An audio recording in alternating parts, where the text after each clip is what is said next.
পিছনে দীর্ঘদিন সালাত করেছেন তারা জানেন। আল্লাহর রহমত লাভের জন্য সবাইকে দরবেশ হওয়া জরুরি না। কুরবানি মানে ত্যাগ, ধৈর্য এবং ইখলাসের পরীক্ষা। হজরত ইব্রাহিম আলাইসাল্লাম এবং তার পুত্র হজরত ইসমাইল আলাইসাল্লামের সেই আত্মত্যাগের জন্য, আল্লাহ তাআলা সন্তুষ্টর জন্য মানুষ এখন এই কুরবানি করে থাকে।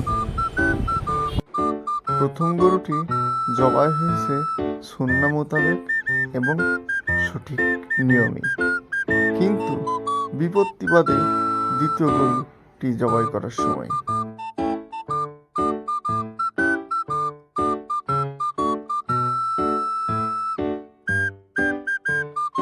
কিন্তু দ্বিতীয় গরুটি হঠাৎ করে জবাইয়ের সময় ছুটে যায়।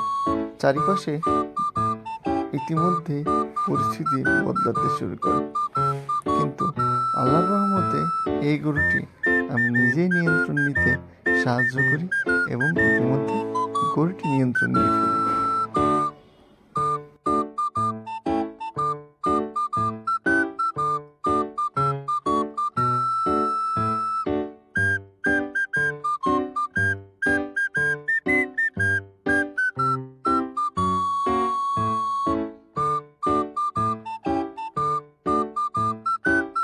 তৃতীয় গরুটি ধরার সময় দেখা যায় লোকজনগুলো ছিল একেবারেই অনভিজ্ঞ, যার ফলে মুহূর্তের মধ্যে গরু ছুটে যায়।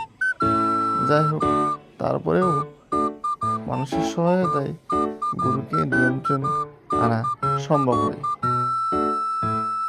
আমাদের সমাজে দৈনন্দিন একটা সমস্যা, এই ঈদের দিনে মানুষ লাখ লাখ টাকা দিয়ে গরু কেনে, কিন্তু কসাই যখন নেয় তখন কম টাকায় কসায় নেয়। এতে বাদে বিপত্তি, তারা ঠিক মতো গরু কুটতে পারে না, গরুর মাংস থেকিয়ে যায়। আমাদের উচিত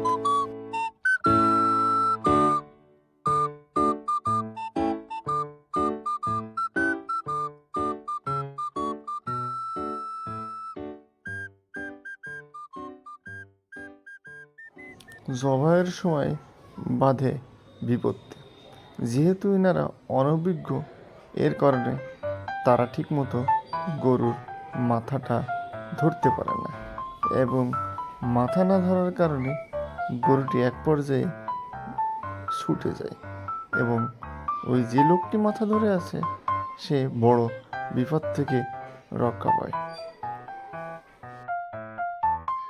সবাইকে সালাম ও ঈদের শুভেচ্ছা। আমার জন্য দোয়া করবেন, আমার এই চ্যানেলটি